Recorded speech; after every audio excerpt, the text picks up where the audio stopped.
Lun kedai, kalau you punya duit muka ada 3,000 dengan IC saja, you sudah boleh dapat ini kereta. So, kita tak tengok you punya nama ada masalah. Secret, CITOS, problem, blacklist, semua kita boleh buat. Okay, 3,000 duit muka, IC kita boleh buat loan kedai sendiri. Sebab ini sangat-sangat low maintenance punya kereta. You beli saja, you AC minyak dengan servis biasa saja, sudah boleh pakai lah. So, condition dia semua macam original biasa punya lah. Okay, so yang biasa kalau you dapatkan ini kereta kan, kita semua barang sekali bagi. Macam apa, contoh you ada dapat mask extra punya, dengan ini roti punya plastik, ini semua kita sekali bagi punya.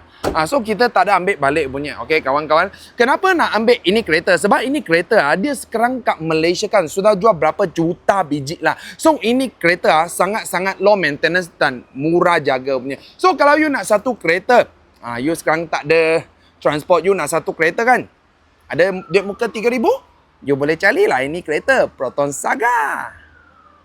Follow awang dapatkan info dan knowledge kereta.